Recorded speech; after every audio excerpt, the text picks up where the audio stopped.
Welcome to another episode of the podcast. Dr. Thomas Hemingway here. Make sure you subscribe and hit that notification bell so you never miss out. All right. I am so pumped today to have a good friend and just an amazing woman on the show today. She has an upcoming book that will be a bestseller. She has been there, done that. She is such a cool gal. She's been involved in all of the major league sports. I mean, here in the US, Major League Baseball, NBA, NFL, NHL, all the things. Coach Darlene Santore is here today. Aloha, Dar. How are you? Aloha. So good to see you. Gosh, I love your energy. Anytime I'm around it, the presence of it is so good. So you're sending me energy because I was up till 3 a.m. working. So this is so good. You're juicing me up already. Well, we got so much to share today. We've just been having a good old time doing the Hawaiian thing, the vala'au, or talking story prior to hitting record. And I can't wait to just get into a little bit of the backstory to Coach Dar. I had a chance to meet you a couple of months ago live in person at Brooks Align event. And oh my gosh, you were such a light. I loved hearing you live. And I would just love for our audience to get to know Coach Dar. Like, tell us a little bit about your backstory and how you came about this amazing process. You know, someone asked me the other day on this book tour and they were like, who are you? And I'm like, who am I? I go, I'm a hope dealer. I help people see light when there's sometimes no light, give them hope, believe, and achieve all that they're called to. And I don't take that lightly. But that came from literally as a little kid. I just always innately had this passion for helping people. And I remember I had to ask I have a coach that works with me. And I remember the coach that said, if you go back and ask people in your family, what they remember, one of my mom's best friends says she remembers when we were at this carnival festival kind of thing. And, when you're a little kid, all you want to do is win the big stuffed animal. I love that. And so my father and I were playing some games and finally wins the big stuffed animal. And I am so excited to have this. And then I turn and I see this little girl in the wheelchair and I look at her and I just walked over and just gave it to her. And, when you're a little kid and you work that hard to get it and everyone just watched, and I didn't even think anything of it. And I only share that because that is, in essence, when someone else hurts or can't have, I feel it. And all I want to do is help them. And so, I was the kid that was student council, president, all that stuff, only because I wanted to be the voice. And then I went to occupational therapy school to be an OT and took care of traumatic brain injured patients, stroke. And ours was the specialty rehab. So after, after the acute stability-ish, they would come to us and we would have them for a year.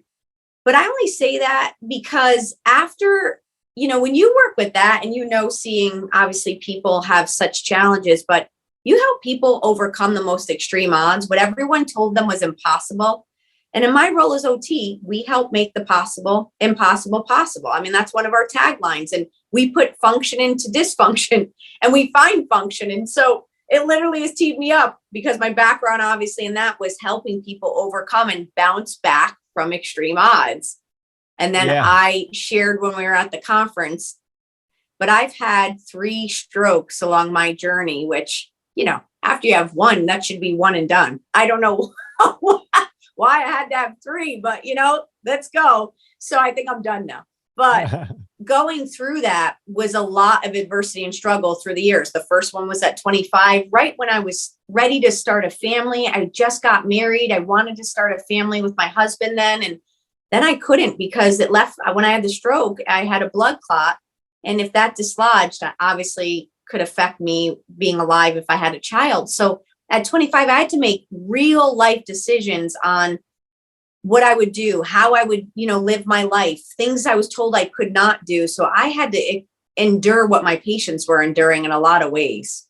And that fueled me because then that set me on this trajectory where I kind of lost some fear, where I was like, well, if I could die any day, well, I'm not going to be afraid of a lot in the world. I'm going to just go for it. What happens? Doesn't work out. Okay.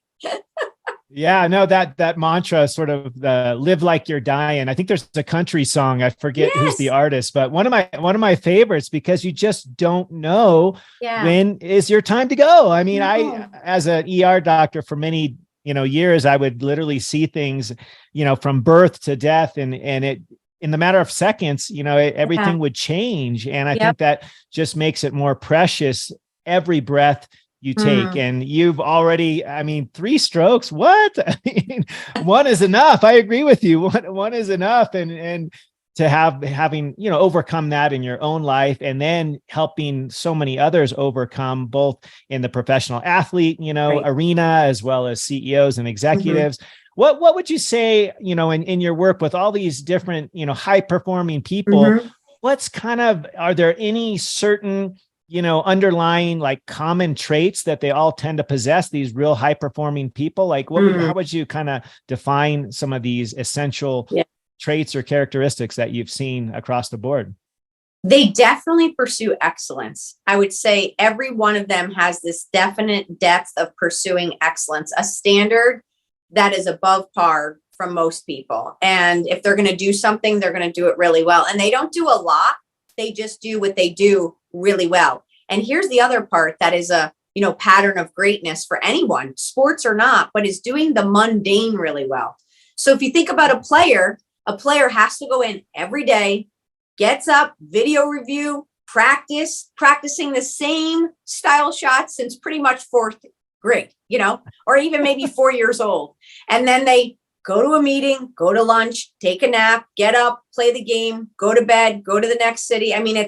It's Groundhog's Day. I had to travel with the Phoenix Suns as their mental skills coach. And I was like, this is literally Groundhog's Day every day. Now, the reframe of that is, hold on, we get to do this. We don't have to do this. Like, what a blessing. But when you look at the patterns of greats, business or not, they have a high level of excellence and a standard. They have this ability to stay disciplined in the mundane. And people get really lazy. Just look at fitness. We don't need to read another fitness book ever. But my point is we need help with it, because we start to lose the drive or the motivation because we don't have the discipline to the bigger picture of why we have to stick with it no matter what, every day, do something that fuels us. Yeah. No, that's shout out to Bill Murray in one of the best movies of all time, Groundhog Day.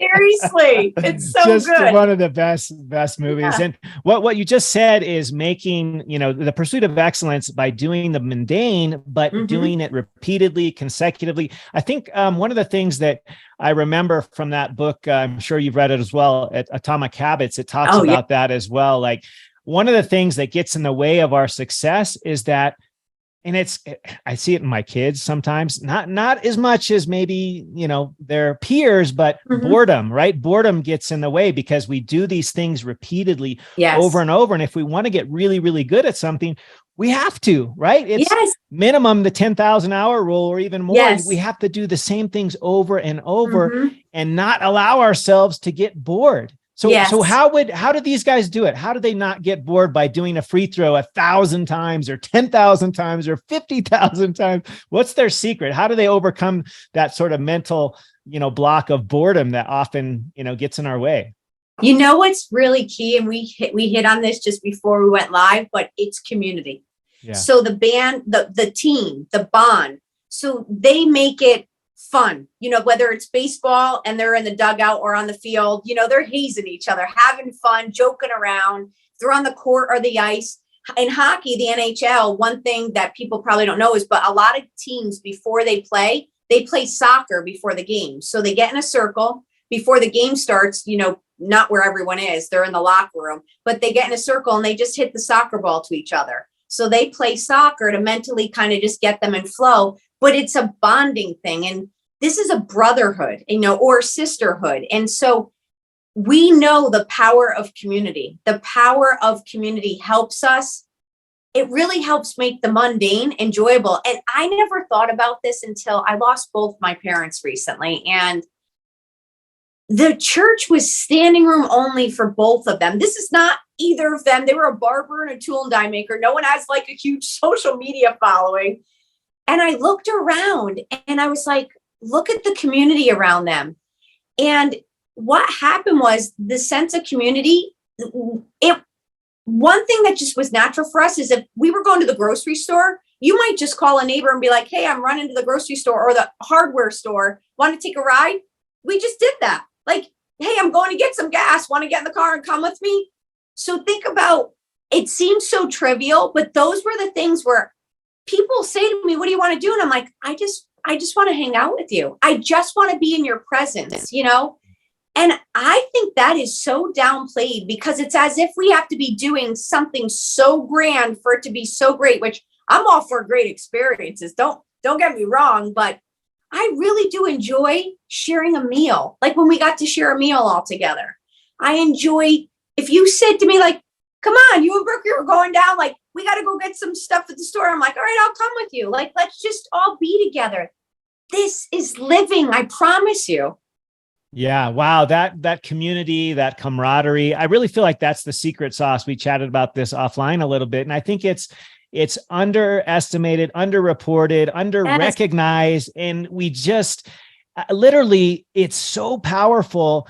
And the data actually is there now, but some of us just haven't paid attention to it. I mean, literally being in community, being with people, those that we either live close to, our own family, or in the same sport, or the hobbies that we enjoy, being in community literally adds not only enjoyment to the day-to-day, but it adds years to our life. I think that's really the secret ingredient, like we were talking about offline, to the blue zones. It's not so much the diet or the other things. Those things are important. Yeah, duh, we got to eat real all that packaged processed garbage, just real food that we recognize that has single ingredients. But beyond that, if we're with community, I mean, if you've ever been to, Italy or Costa Rica as one of the other blue zones, the Nicoya Peninsula, or in Japan, these folks are in community doing things every single day. Like there's 90-year-olds practicing Tai Chi every morning. They don't do it by themselves. They do it in a group. They do it in community. It's no secret, but yet it's under-recognized. I know. We need more. We need more.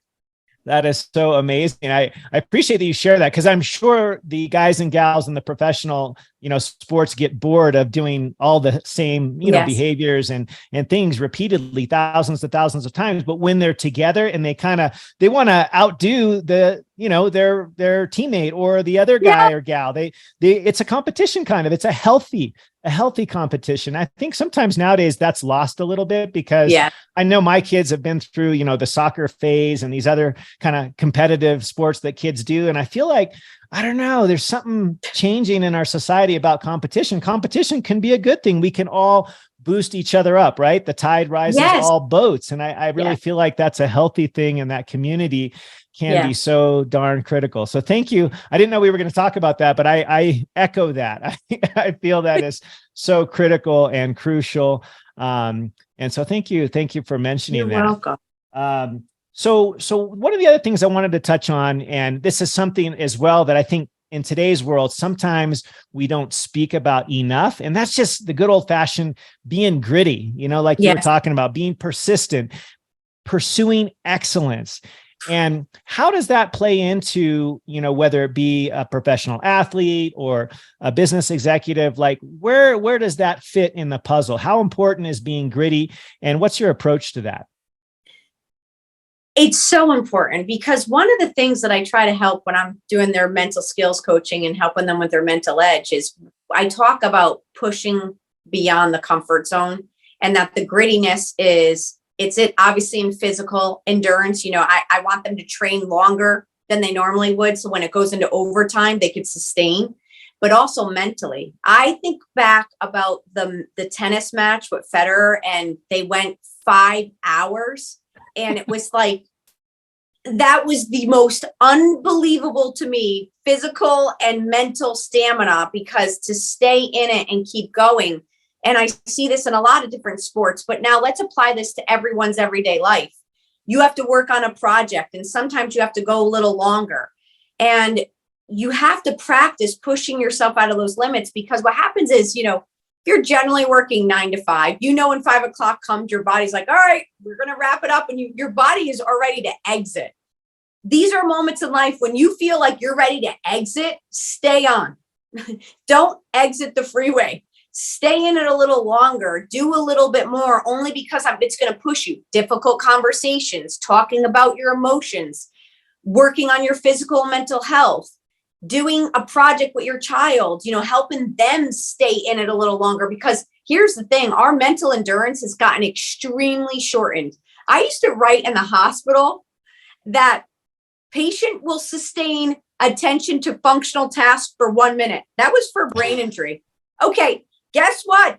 It's as if I could write it for all humans right now, because they see a 15-second Instagram post. And if it's more than 2 of them, which is 30 seconds, they're like, yeah, I'm off this. That's too long now. So think about what we're doing. We're dumbing down our mental endurance. So I teach people to stay in it. That's why we'll go in the cold plunge. I'm teaching you to push through the things that you normally wouldn't want to do. Grittiness is a muscle, but you can't build it unless you're in something that you truly want to exit off the freeway on. So I'm telling you, we've got to stay on the freeway. We've got to endure this a little longer. And you do that through various exercises, but it's key. That and excellence are key. Yeah, no, so critical. It reminded me of something I recall reading in Malcolm Gladwell's book, where he talks about I don't want to say smartest kids, but the kids who perform the best on, say, mathematics. And what was predictive was not necessarily, where they grew up or their upbringing or whatever. It was actually exactly what you said. It was the amount of time that they were willing to spend on a certain activity. And they even did this study where before they did like the math test or whatever the aptitude test was, they actually had them answer a very detailed questionnaire that had, say 100 questions. And the same kids that were able to sit through that really long questionnaire, that wasn't even the test. It was like the pre-test test. It was basically gauging their attention span. And the kids that could actually endure that lengthy, questionnaire, survey, what have you, before the test, was actually directly correlated with how well they did on that math test. It was basically a study of their willingness to persist, like you said, to stay on the freeway, to stay in it. And it's not intuitive. You wouldn't think that necessarily, but they basically allowed themselves to stick with something long enough to figure it out, to stick with that, even though maybe we want to just say, let's just take that next exit. It's easier. Let's just get off this track. Let's change the subject real quick. I don't want to keep doing this. A little bit hard, right? Yes. It's okay. Hard is okay, right? Hard is good. Hard is good for us sometimes. It's where we build, and the stick-to-itness is a real thing. So when you start to get uncomfortable with the conversation, stick with it, stay in it. You start to get uncomfortable in your workout, stick with it a little bit. Yesterday I was going all day, and it was like just before nighttime, I'm like, okay, even if I got in 15 minutes right now, but it was a hard 15 heavy minute lift. And the guy, the trainer was like, as soon as you feel like we got to push to where this starts to get hard, because we're only going 15 minutes. And I was feeling it. And I'm like, you want to give up? And I'm like, no, stick with it, it's only 15 darn minutes, but go, like, you mentally. And I want people to understand, like, you're working on a project or a puzzle or even a conversation. If you feel yourself starting to drift, pull back in. Like, when you're starting to lose it, have the EQ to go, oh, here I go. I'm floating away. Like I'm starting to rear off, the freeway. I'm going to the wrong. Pull back, get centered. That's what's going to help you with it. It's this practice, but this is a muscle and you have to practice it. Yeah. That just reminded me, I have, I think, we have a couple of teenagers, and sometimes you can get into some pretty interesting conversations that you want to kind of exit. You're like, I don't really want to talk about this right now. And it's right there that you need to lean in, exactly like you said, the hard things we want to just, we want to exit. We want to escape. We want to okay, that's enough. But if you lean in, I think that will make all of the difference. And it can be applied to so many different areas. So lean in when the going gets tough. It's okay. Just lean in and stay with it a little bit more. Yes. Yeah. We'll probably have more relationships staying together. Yeah. Right. I mean, when things get hard, we just want to take the easy road. We want to exit. But that's not what I think we'll be proud of in the end. And we're not going to grow from it in the same way. So lean in. I love that. That's awesome. That's awesome. So here's the thing that I'm kind of curious. I haven't heard you speak to this exactly, but I think it's something that all of us at some point in our lives will face, either in a career or in some pursuit we may feel quote unquote burned out. Like I'll just be honest, as a physician of 20 years, I went through this a couple of years ago and I was like feeling really burnt out. I'm like, it just became a job. I've always wanted to help people. That's how I got into this thing, exactly like you did. When you were in your early days, as an occupational therapist, same thing. I wanted to change the world. I wanted to help people. And I just felt like something was waning. I was just kind of burned out, which actually for my specialty, being an ER doctor for many years, is really common because we see a lot of crazy stuff. We see stuff that's emotionally taxing. And sometimes we just want to, walk away. And so how do you approach the individual that feels burned out? Like how do you help them with that, the burnout issue? I have been speaking to a lot of healthcare workers right after COVID, the height of COVID, and going because I knew they were burnt out. So I was being called in to talk to them about the resilient mindset. Because if you're going to stay in it, because this is a twofold, after 20 years, you're starting to go like, okay, I feel like maybe I could make a shift. And I remember mine was about, I think it was like 10 years in at the hospital. And I knew I wanted to make a change. And that's where I went into administration before I started my own practice. But there's the twofold of this is one, if you're at the point where it's long enough and you're going, okay, this burnout means that it's pinging me. It's really pinging me that I need to make a change. Then lean into that too, because that's something that's calling you to use your gifts, but it just might be in a different way now. And that is okay and probably extremely healthy for all parties involved. So don't be afraid of that. Embrace it and lean into that. That's number one. Number two, if you're going to stay in it and, you might only be a couple years into it and then you hit COVID as a healthcare worker or you're working in your job or whatever it is. And it's not time to maybe change locations or jobs, but this is where then you reframe it to say, okay, I look at this in a shift of perspective. If those that go into the military and they're going to sign up for a mission, they don't know how many years it's going to be, years. And they endure this because they are so driven by mission and it gets hard and they are for sure burnt out and it's life-threatening. So the power of perspective comes into play to say, when it is hard right now, stay on mission. Understand that this is temporary, not forever.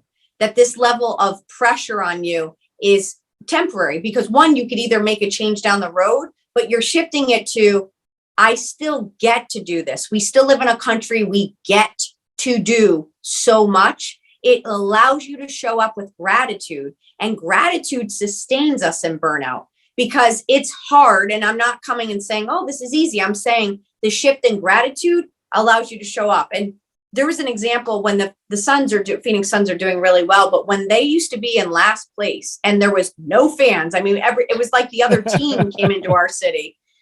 And I'm working with the players and every game is a loss and every game is being mocked on ESPN. And, I had to go to them when they were burnt out and tired and say, number one, you still get to play a game that you prayed you would be here in this moment. So for someone saying, a doctor, a healthcare worker, a lawyer, a CEO, you work so hard to get there. Don't forget the blessings. Like, don't forget what an accomplishment for getting to do what you get to do. Right. And then the other part of this is I would say to the players, we're not going to necessarily win a championship this year. So in burnout and business, it may not be your championship year, but it will come. And you're a 30 for 30 in the making.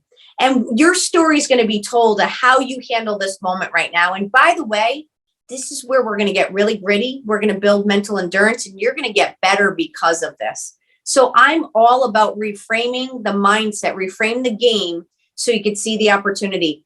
Lean into your why you're still doing it. Because if you could still connect to the why, that gives you power. And that's what I call why power over willpower. It's huge because you can only will yourself so much. Mornings I don't want to work out or even nights. I'm like, I can't will myself to go do it, but I could why myself when I'm like, Dar, you want a fourth stroke? No, well, get your tail up and go do some workout, right? Go do a workout. But burnout is real. So shift your perspective and reframe the game. Look at it from gratitude, and it'll start to help you so that you could show up better and have a why power, have a power that's lit within you still when it seems really hard.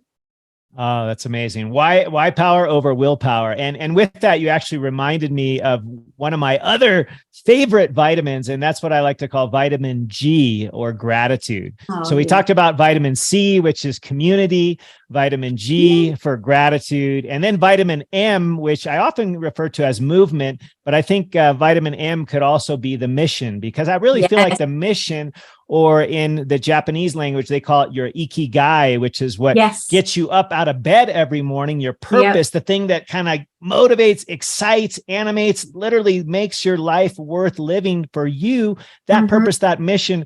I can't think of anything more powerful than that. And that's the why. That's the why power over the willpower. And let's go. That's what gets me out of bed. I got to tell you, you know, that Yes, it's true. that Me too. ikigai, that passion, that mission, Yes.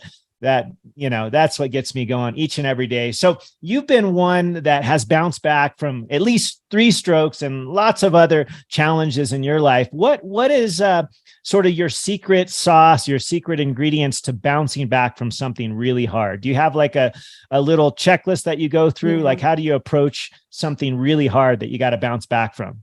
You in saying what you just said, you know, the thing that wakes you up, that's my mission. And it truly is my why power. So awakening greatness. I decided at one point, like, it was awakening greatness. I was going to, no matter what my role was, no matter what happens, I could still awaken greatness. If I could still communicate, then I could still do it. And I even thought after the 3rd stroke, I had expressive aphasia. So, you know, I couldn't say some of the words. I thought, oh boy, you know, this is going to get real hard, which for those listening, it's when you cannot, you know what you want to say, you just doesn't come out. The word does not come out the way you want it to. But then I thought, what if I can't walk? You know, I didn't have paralysis, but if another one came, and I thought, well, listen, I've seen so many people that had such ability in their middle of their disability. As long as I could communicate, I could still awaken greatness. So my mental fortitude came from my mental foundation, which was, I was so rock solid on